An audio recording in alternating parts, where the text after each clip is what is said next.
Então eu penso como? Vou ministrar o evangelho para vocês. A palavra de Deus ela é muito séria. Eu não posso chegar aqui e falar uma coisa e vocês me encontrar por acaso, eu fazendo outras coisas das quais não tem nada a ver com o que eu ministrei. Por quê? Não tem jeito. Eu posso fazer escondido como for, mas a Bíblia fala que para Deus nada fica em oculto. E por nós sermos imagem e semelhança de Deus, Ele nos dá essa autoridade de saber certas coisas que para outras pessoas Ele não dá. Ele nos dá o dom da revelação. E eu nem estou falando do Espírito Santo, porque o Espírito Santo, ele nos dá muitos dons. Muitos. Dom de línguas, dom de cantar, dom de orar, dom de pregar. Mas só quem adquiriu todos os dons foi o nosso Salvador. Ah, eu não tenho Espírito Santo? Tem. Mas alguns dons. Porque nem todo dia a gente aceita ser xingado, nem todo dia a gente aceita ser humilhado, porque nós somos seres humanos. Embora depois a gente pensa e fala assim, nossa, eu tenho que pedir perdão, porque a pessoa me falou tudo aquilo, ok, mas a minha santidade não depende da pessoa, a minha santidade depende do meu mestre Jesus Cristo. E aí, a bondade de Deus, ela é boa, ela é agradável. Por quê? Porque Deus ele é persistente, Deus é paciente, Deus não oscila. Às vezes hoje, eu posso ser bom para uma pessoa, mas aí amanhã eu acordei com algum problema, possa ser que aquela pessoa me encontre e fala, nossa, ontem ele estava tão bonzinho e hoje ele não está. Mas Deus, diariamente, Ele é bondoso, Ele é benevolente, Ele é amável, porque Ele cuida da santidade dEle. Ah, Kleber, obreiro Kleber, Deus é santo? Quem sou eu para falar que Deus é santo? Deus é o criador da santidade. Poderia a santidade criar Deus? Poderia a bondade criar Deus? Não, Deus é muito mais do que isso. Isso daqui foi espremido ao máximo, para que você entendesse o que é Deus. Deus é amor? É amor para nós entender, mas o amor não criou Deus. Porque o batismo, ele é feito nas águas, e eu acredito que foi, porque lá em Gênesis, diz assim, a terra era vazia e sem forma, e o Espírito de Deus pairava sobre as águas. Então, eu queria ser as águas naquele tempo, porque não existia nada. E o Espírito dele pairava sobre as águas. E aí, voltando lá no Monte Horebe, Moisés teve um encontro com Arão. E Arão realmente foi com Moisés diante do faraó, fez todos os prodígios que todos aqui conhecem, foi praga para todo lado. Só que tem um problema. Já tinha 400 anos e alguma coisa que o nosso povo era massacrado no Egito. Porque se Deus quisesse, na primeira, Faraó tinha liberado. Mas nós não conseguimos imaginar o tanto de maldade que o povo do Egito fez com o nosso povo. Mandou matar criança. Um exemplo, se nascesse um menino, tinha que morrer. E aí, quando Moisés nasceu, a mãe de Moisés olhou para ele e viu que ele era muito lindo. Ele já tinha o trabalhar de Deus. Não é só porque ele era bonito, é porque ele já era escolhido por Deus para libertar o nosso povo do Egito. E o que ela fez? Ela pegou uma arquinha lá, vedou a arca, colocou entre os juncos, no meio, nas margens do rio, e a filha do faraó achou. E todo mundo via que Moisés era um problema. Só que por causa da bondade de Deus, Moisés, de um problema, ele se tornou a solução. Porque Miriam, ligadíssima, ela viu que a princesa tinha gostado de Moisés. Aí ela falou assim, você quer que eu chamo uma mulher lá dos hebreus para amamentar e cuidar? ela foi lá, conversou com a mulher, levou Moisés para cuidar de Moisés e ainda recebeu por isso. E os escravos não recebiam nada para trabalhar para os egípcios naquela época. O máximo que eles ganhavam era cebola e pepino. E aí Moisés cresceu, Moisés estudou no Egito, Moisés estudou na melhor ciência que existe dentro do Egito. E aí ele matou um homem porque estava batendo nos hebreus. E quando ele fez isso, ele fez por amor do hebreu. Só que no dia seguinte, quando Moisés viu 2 hebreus discutindo, ele tentou apaziguar. Só que quando ele tentou separar a briga e dar conselho, um deles falou: Moisés, quem te colocou juiz sobre nós? Você pensa que eu não vi você matando o egípcio ontem? Moisés se apavorou, porque ele falou: fui descoberto, pensei que ninguém tinha visto. E aí eu quero deixar uma reflexão com este acontecimento de Moisés. Moisés matou um egípcio um dia para defender uma pessoa. No outro dia, ele foi tentar ser bondoso de novo, separando uma briga. Mas repara que o que ele fez anteriormente anulou a bondade que ele queria fazer no dia seguinte. Há coisas que nós fazemos em um dia que pode anular outras coisas quando a gente for fazer no outro dia. Uma bondade vista de um jeito em um dia anulou outra bondade que ele ia fazer no outro dia. E por causa disso, ele foi para Midian. Digam todos, Midian. Midian. Midian traduzido quer dizer conflito. Conflito. Moisés foi por meio do conflito. Quando ele chegou em Midian cansado, cansadíssimo, ele chegou perto de um poço, onde algumas mulheres chegaram para dar água para os bichos, e havia uns pastores naquele lugar. E esses pastores, acho que de costume já encontravam essas mulheres ali. E acho que era daqueles que chegava, tinha que se servir primeiro, quando eles bem entendessem, eles deixavam o povo usar. Moisés intercedeu por elas, elas chegaram em casa mais cedo, os animais tudo bebido água. Um homem chamado Jetro percebeu que tinha alguma coisa errada. Ele falou: vocês voltaram muito cedo hoje. O que aconteceu? Ah, pai, tinha um hebreu lá e ele deu uma força para nós lá e foi mais rápido. Sério? Mas vocês chegaram muito cedo. E este homem ajudou vocês, fizeram tudo isso por vocês, e vocês não trouxeram o homem? Traz o homem, para ele comer um pão com a gente, tomar uma água. E assim elas fizeram. Quando Moisés conheceu Jetro, a Bíblia vai dizer que futuramente ele vai casar com uma mulher chamada Zípora. E aí, aonde o Evangelho fala que Moisés pastoreava o rebanho de Jetro no Monte Horebe. Neste monte, Moisés teve um encontro com Deus. E Moisés ficou abismado, porque não foi a primeira vez que ele estava pastoreando lá. Não foi a primeira vez. Só que o Senhor estava esperando só o momento certo. Porque nós costumamos dizer aqui, e a Bíblia diz isso, que as coisas é no tempo de Deus, e não no nosso tempo. Quantas e quantas vezes nós entra numa loja de carro, num lugar que vende casa, e a gente sai de lá frustrado. Ah, por que não aprovou? Por causa disso, por causa daquilo. Porque não era o tempo de Deus. E muitas das vezes, eu já vi vários testemunhos, que você senta, nenhuma financiadora quer aprovar, e você sai de lá com o seu bem adquirido, porque Deus aprovou. Às vezes a concessionária não aprova, mas Deus aprova.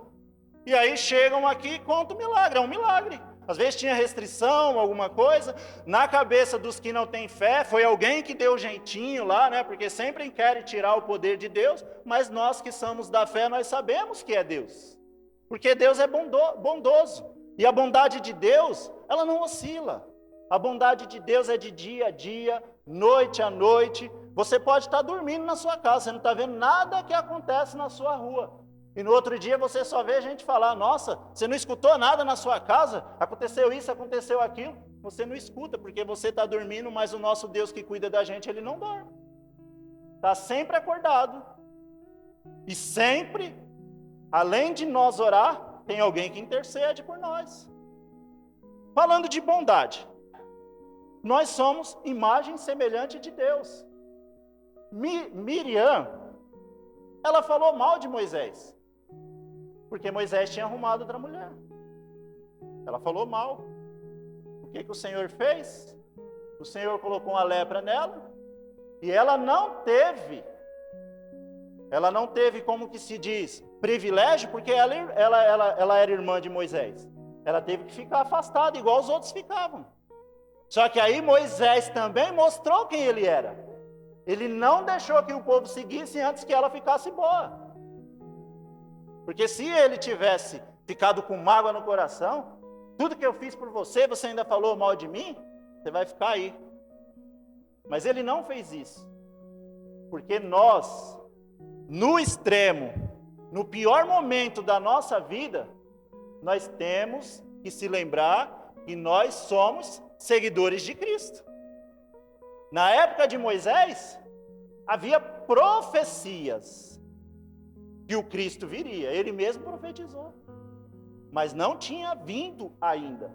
Então nós, nos dias de hoje, nós somos privilegiados. Porque nos 4 evangelhos, nós vemos falar de Cristo.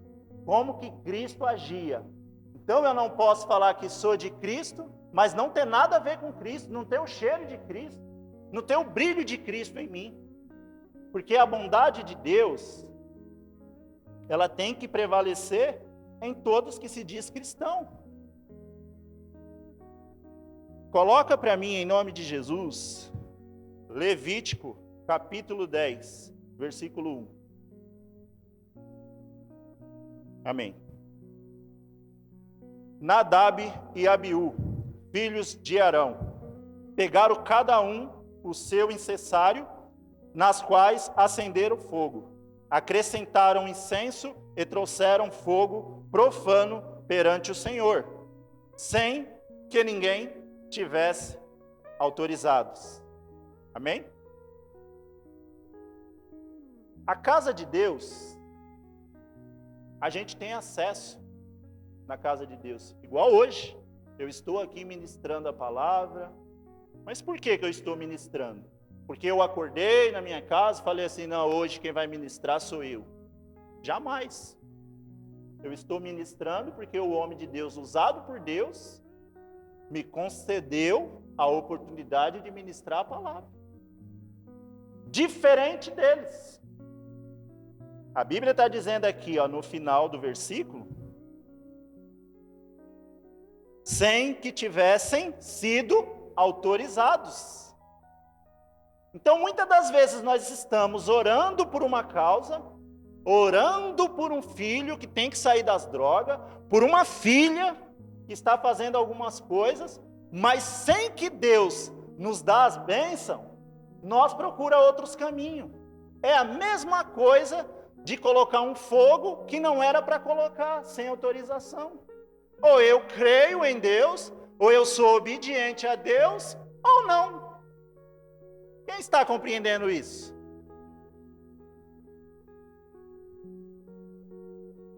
Levítico 10, 2.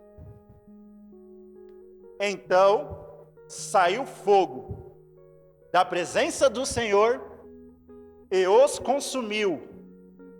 Morreram perante o Senhor. Deus é bondoso.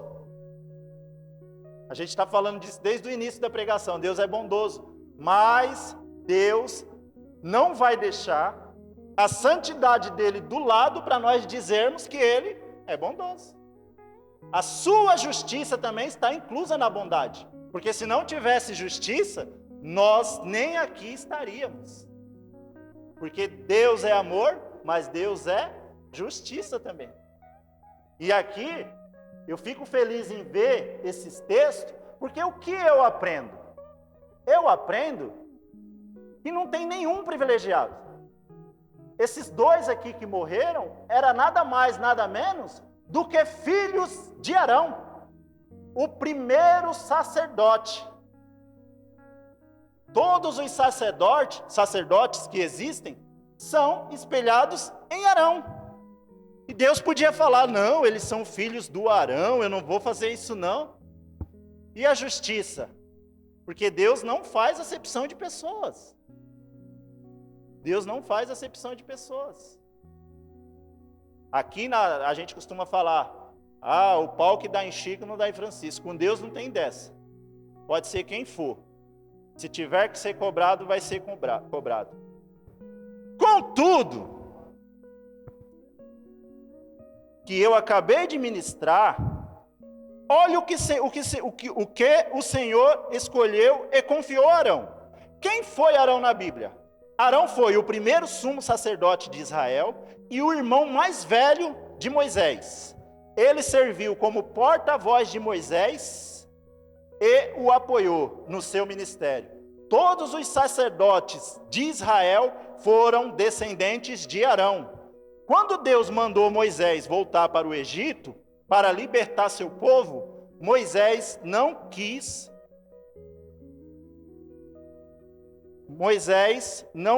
ir, porque não falava bem. Por isso, Deus estabeleceu Arão como porta-voz de Moisés. Arão introduziu seu irmão aos líderes de Israel. E os dois foram falar com Faraó. Deus usou Arão e Moisés para trazer pragas sobre o Egito e libertar os escravos hebreus. Posso ouvir um glória a Deus? Então, eles conseguiram, com todas as pragas que Deus mandou, com todos os primogênitos que Deus mandou, eles conseguiram ser libertos do Egito. Com muitos erros, porque houve muitos erros. Moisés subiu para conversar com Deus, e Moisés ficou 40 dias conversando com Deus. O povo fez uma roda em Arão, mas quando eu digo povo, é povo, gente. É bastante gente. E falaram, Moisés subiu e não desceu. Arruma outro Deus aí para nos conduzir, porque eles estavam no deserto. E aí o que Arão fez? Arão pediu para todos os homens pegar brincos, pulseira, tudo que era de ouro, derreteu. Lá no deserto, para fazer o mal, ele teve a sabedoria. Ele derreteu tudo e fez um bezerro de ouro.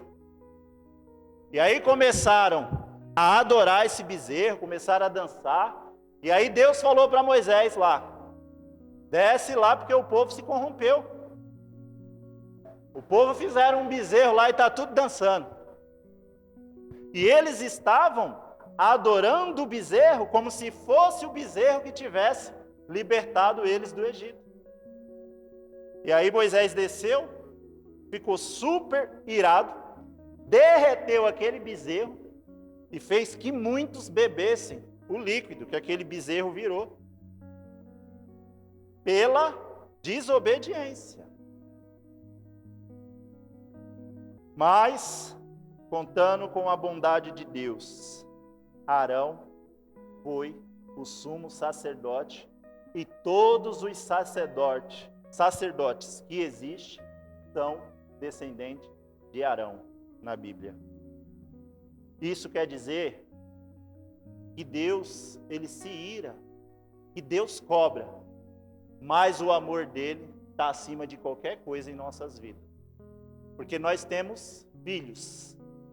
A gente de vez em quando não tem que dar um tapa, a gente não tem que dar um conselho, mas depois que passa a gente não fica com dó, e a gente chega, até em algumas ocasiões, a falar assim, eu tive que te bater aquele dia porque você fez isso e isso, mas até hoje meu coração corta, porque tem horas que só palavras não falam mais. Então Deus eliminava algumas pessoas, porque se ele deixasse no meio, ia contaminar o povo todo. E a gente tem que entender uma coisa, quando alguém morre, morre para a gente. Para Deus só dorme. E Ele conversa com quem Ele quiser, a hora que Ele quiser. Nós não, nós, que nem o meu pai partiu esses dias, eu não consigo mais falar com meu pai. Mas Deus, a hora que quiser falar com Ele, Deus fala, porque Deus é o Criador, Ele sabe de tudo, Ele criou tudo perfeito. Amém? Esta foi a primeira missão. Conclusão: Deus tem bondade, Deus tem benevolência, Deus tem paciência, Deus tem persistência. Mas também, acima de todos esses atributos de Deus, está a sua magnífica santidade. Deus não vai usar o poder dele em nossas vidas para danificar a santidade dele. Deus pode me dar condições de eu comprar um carro, mas nunca Deus vai falar assim, rouba um carro ali, quando a polícia vir eu te escondo. É certo eu tirar um carro de um pai de família, para poder Deus me agradar? Deus vai falar, levanta cedo e vai trabalhar. Eu prometo não te colocar em enfermidade, eu prometo te livrar dos bandidos, dos traficantes, mas você lutando e persistindo, fazendo a tua parte, a minha parte não falha. Amém? Quem entendeu aqui sobre bondade? Agora vamos falar de fé. Quem tem fé aí, diga glória a Deus. Falar de fé, que tem como autor e consumador nosso Senhor e Salvador Jesus Cristo. Jesus é o autor da sua fé, diga glória a Deus. Coloca para mim, em nome de Jesus, Efésios 2, versículo 8 e versículo 9. Pois vocês são salvos pela graça, por meio da fé. E isto não vem de vocês, é dom de Deus. Efésios 2, 9. Não por obras, para que ninguém se glorie. Amém? Por quê? A gente temos diariamente que fazer a nossa parte.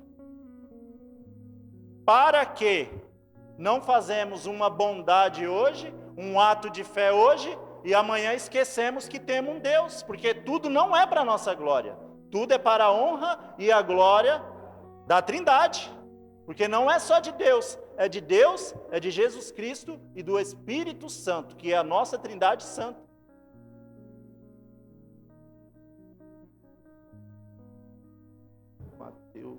Coloca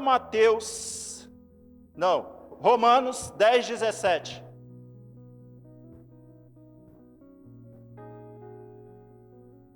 Consequentemente, a fé vem por se ouvir a mensagem, e a mensagem é ouvida mediante a palavra de Cristo.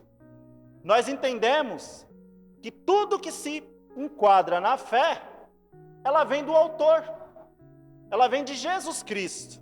Eu vou ler de novo.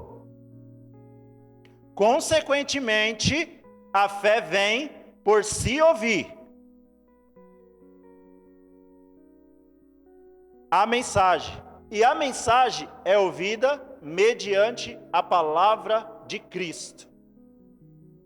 Coloca para mim, por favor, Mateus 17, 20.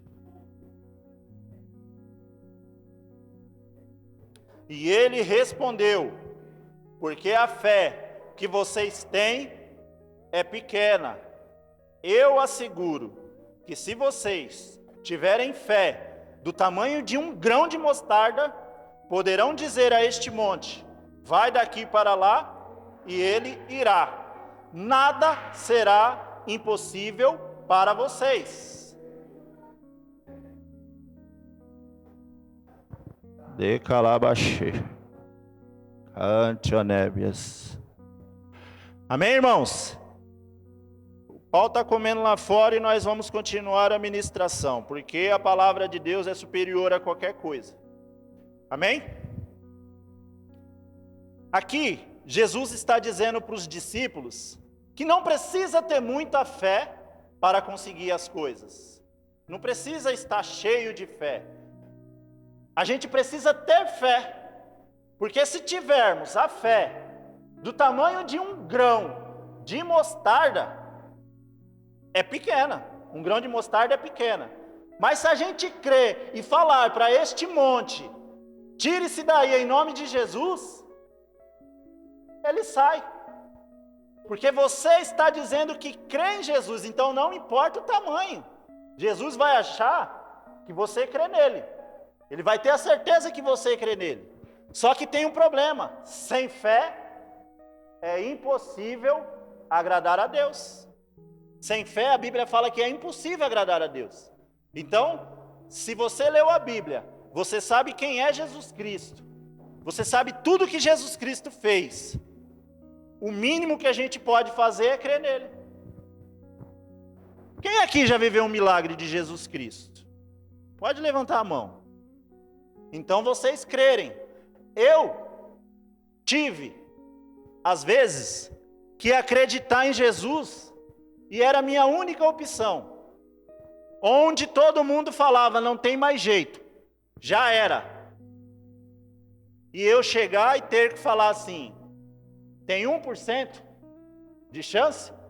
Eu terei 99% de fé. E às vezes, vou dar um exemplo. Às vezes, a fé da gente não é se acontecer o milagre. Eu vou dar um exemplo.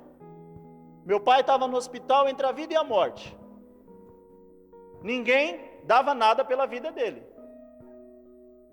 E eu falava, Deus, eu acredito no seu poder e sei que o Senhor vai fazer o melhor para ele. Meu pai estava entubado, ficou bom, teve alta, veio para casa. Mas nenhum dos dias, nem com meu pai internado, entubado, ou depois que ele faleceu, porque Deus recolheu, eu neguei a minha fé. Porque a minha fé é pelo que Deus é, e não pelo que Deus me faz. Porque Deus, se a gente amar Ele, Ele é Deus. Se a gente não amar Ele, Ele é mais Deus ainda. Porque quando Deus estava no começo, que não tinha criado nada, não tinha ninguém para dizer, Deus, eu te amo. Não tinha criação, não tinha nada, não tinha natureza, não tinha nada. E Deus já era Deus. Antes que o ar já houvesse, Ele já era Deus. Então nós temos que viver uma fé, e eu vou passar essa fé para vocês, se vocês orarem e falar, não, essa fé é boa, de amar a Deus, não por o que Ele pode fazer, porque Ele pode fazer tudo que Ele quiser. Deus sabe muito bem quem Ele é.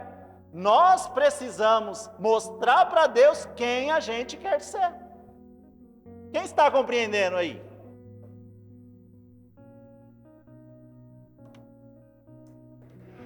Porque a fé, ela move montanhas. Só que existe uma coisa que nos ajuda a ter fé: a palavra de Deus, a Bíblia Sagrada. De Gênesis a Apocalipse, as histórias todas as histórias que tem dos profetas, dos apóstolos, eles passaram ar puro. Uma vez mesmo, Jesus estava dormindo no barco, e os apóstolos estavam tudo com ele. Do nada começou uma ventania. E Jesus dormindo. E os discípulos desesperados. Se não chamarmos o mestre, nós vamos perecer. Quando eles chamaram Jesus, que Jesus acordou, Jesus olhou assim e perguntou para eles: aonde está a fé de vocês? Ele só olhou assim, ó, falou: cala-te, que alvoroço é esse? A hora que ele falou isso, o mar, ó, e os discípulos, eles andavam com Jesus, eles estavam com Jesus, mas eles ainda não tinham pegado o jeito. Qualquer um deles que olhasse para aquele mar agitado e falasse assim: cala-te, em nome de Jesus, vocês acham que não iam calar do mesmo jeito? Mas não, eles estavam confiando porque Jesus estava no barco e ficou esperando. E tem hora que nós não podemos esperar. Tem hora que é nós e Deus, porque vai ter hora que não vai ter ninguém. A gente costuma falar assim, não, qualquer coisa, eu falo com o evangelista, ele é um homem de Deus, ele vai orar. E às vezes, Deus não está esperando a oração dele, às vezes Deus quer ver você de joelho orando. E acontece, quantas e quantas vezes, a pessoa está enferma, a pessoa está passando frustração dentro de casa, a pessoa está passando problema com o marido, e só vive na igreja pedindo oração. Aí você anda aqui, você anda ali, você vê, aí você fala assim, até nós fala assim, não é julgando, a gente fala assim, mas escuta, essa pessoa não ora? Essa pessoa não põe o joelho no chão? Porque se o pau está fechando em cima de mim, eu tenho que ser o primeiro a estar de joelho. Eu peço para alguém interceder, peço para alguém orar, mas eu tenho que ser o primeiro a estar de joelho. Eu tenho que ser o primeiro a estar de jejum. Eu tenho que ser o primeiro a fazer propósito com Deus. Deus, olha, vou fazer um propósito aí, vou ficar 30 dias sem isso. Só que não adianta barganhar com Deus. A nossa fé, a gente tem que dar o nosso melhor para Deus. Um exemplo, ficar 30 dias sem o Facebook, sem o Instagram. Ah, obreiro Kleber, isso daí é muito difícil. Se você quer a bênção, eu acho que vale a pena. Não vale a pena ficar 30 dias sem o Facebook, sem o Instagram, para não ver um filho morrer na mão do traficante? Vale ou não vale? Eu acho que vale. Marido sair da cachaça, das drogas, que só a mulher ou o homem, vice-versa, sabe o que passa dentro de casa com uma pessoa drogada, uma pessoa bêbada. Eu já bebi. Segundo eu fiquei sabendo, eu não era tão insuportável, mas a bebida me fazia mal. Pressão subia, não aguentava mais arrumar desculpa para o patrão na segunda-feira. Isso não é vida, não é vida. Isso destrói lá. Então, Deus, Ele é sinceridade. Nós temos que ser sinceros diante do Senhor. Amém, irmãos? Vocês estão com sono não, né? Então dá um glória a Deus bem alto. Coloca para mim, em nome de Jesus, Hebreus 11:6. Olha o que eu estava falando. Hebreus 11:6. Sem fé é impossível agradar a Deus, pois quem dele se aproxima precisa crer que Ele existe e que recompensa aqueles que o buscam. Amém? Tito 1:2.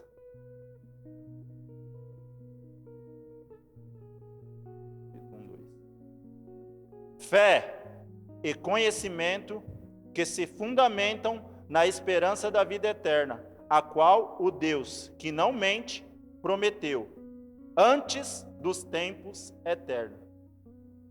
Eu vou ler de novo. Fé e conhecimento, que se fundamentam na esperança da vida eterna, a qual o Deus que não mente, digam, o Deus que não mente, antes dos tempos eternos. Ele prometeu antes dos tempos eternos. Amém? Eu vou concluir a mensagem. Com fé em Cristo, seu casamento é uma bênção. Com fé em Cristo, seus filhos vão serem bênção do Senhor. Com fé em Cristo, vocês serão tudo que a Bíblia diz que vocês têm que serem. Com fé em Cristo, vocês terão tudo que a Bíblia diz que vocês têm. E com fé em Cristo, vocês podem tudo que a Bíblia diz que vocês podem. A Bíblia é a palavra de Deus que orienta nós diariamente. E que nossas vidas tendem a crescer mediante a palavra de Deus. Eu vou ficar por aqui. Quem recebe esta palavra?